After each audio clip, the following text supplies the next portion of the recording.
Hi, I'm Andre, and I'm a black nerd with a very special event. As you all know, I went to MORPHICON 2010, the official Power Rangers convention. Yeah, yeah! I, black nerd, actually got exclusive footage from actual Power Rangers while I was at the event. And I interviewed a lot of Power Ranger ladies, and let me tell you something. These ladies are still looking good after all these years. Oh my gosh. Every time I saw one of them, my dragon dagger went up. Now these videos are going to be a little bit different from my usual black nerd comedy fare. They're going to be a little bit longer and more documentary style than comedy style. But hey, this is a piece of pop culture history. It cannot be contained. It can't be tamed. It can't be tamed. So sit back, grab your Power Morphers, and let's watch some black nerd at MORPHICON 2010. It's morphin' time!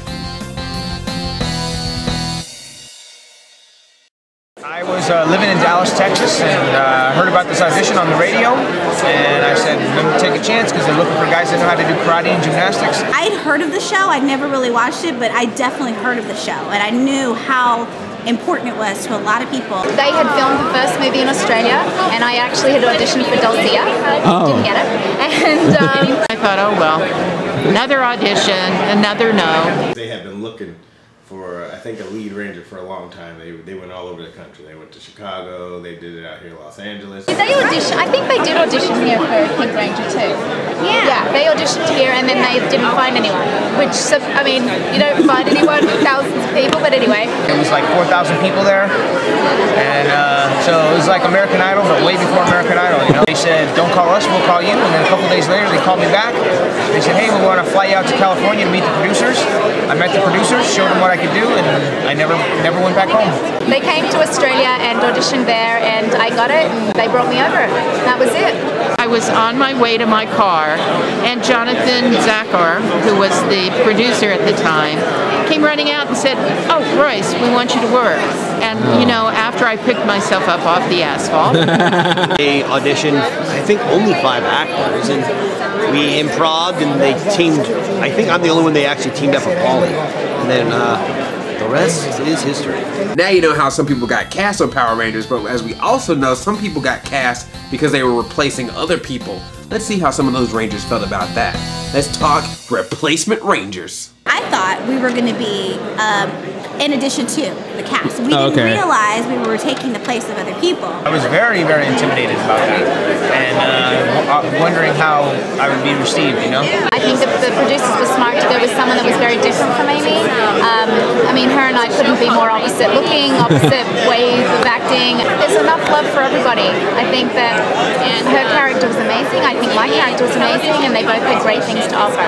Huge shoes to fill. I mean, Tui was a character that people loved, and so I personally said, you know what? I don't want to be Trini, but I'm going to be Aisha. I'm going to try to do something totally different. I got some flack. Some people are like, ah, you're not Jason Frank and all sorts of stuff. I'm like, yeah, you're right. I'm not Jason Frank. I'm Selwyn Wood, which is a whole, and I'm PJ, which is a different character. We're not going to do things the same. It was a bit of a challenge.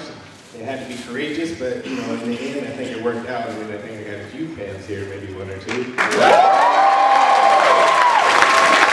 Selwyn Wood, first black leader of the Power Rangers. Some characters went from weak to strong, some went from evil to good, some of them just completely disappeared. So now let's talk about some Power Ranger characters and the actors that played them. When I originally auditioned for the Power Rangers, Trini was not supposed to have any martial arts experience. Dun dun dun! Yeah. The role was someone that was very meek, someone that was somewhat timid. It's nice to see your face because... Thank you, that's right.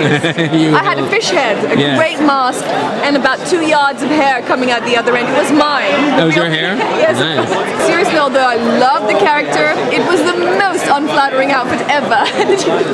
You came on Evil Yes. first. Yes. So what was that like? That was fun. I loved that part. I loved being the cat. How did it feel to literally be the only teacher at Angel Grove?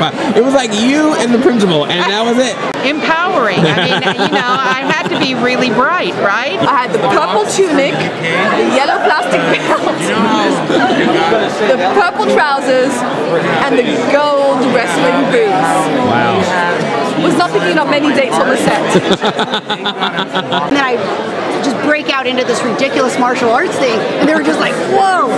So they changed the character into being physically strong with martial arts, but still being the conscience of the group. In my mind, I imagined there was a whole faculty, you know, who was teaching behind me. Well, I imagine there's a whole faculty, but it's just of you. It's just a bunch of Miss Applebee's. It's just every class. Oh, that's pretty scary. I really wish they'd brought that back as a storyline, as like a cat gets a spell put on her again. There's a split between good cat and evil cat. Yeah, I think that would have been fun. No, I really enjoyed it. It made my character much more three-dimensional. Bulk and Skull are the main characters of Power Rangers. They are. They started out as a bunch of stereotypical bullies, and they end up as heroes, as the first ones to lead the charge against the forces of evil among the regular population. 6 years, dude. You develop a lot between 14 and 20, so why should they not? Yeah. So in theory, Bulk and Skull are the most realistic characters in Mighty Morphindom. I had the best time. I worked with the most amazing people, hand down to Vernon Wells and Jason Collins. Family. We made absolute family on that show. The thing that stands out the most is the energy. It wasn't just a great energy amongst the original 5, but the entire crew. Just walking into rehearsals, you knew something big was about to happen. Thank you for watching part 1 of Black Nerd at Power MORPHICON 2010. Be sure to check for more Black Nerd at Power MORPHICON episodes, as well as your usual Black Nerd comedy fare that you will find on this channel. That means you might need to subscribe if you ain't done that. I think you need to do that. You need to subscribe. I'll see you in part 2, but until then, enjoy this beautiful anecdote from Jason Narby explaining the origins of the Bulk and Skull theme song. You know the one I'm talking about. Boom, boom, boom, boom, boom. Boom. You know where it comes from? What's that? Believe it or not, I never even knew this. Okay? Okay, the reason for this? Fat guy, tuba. Skull's laugh. You know, that's that. So it's literally the musical incarnation of Bulk and Skull. Oh, that's awesome. Isn't that cool? That's how I try to, you know, get the women. I'm like, feeling Randy? No. Yeah.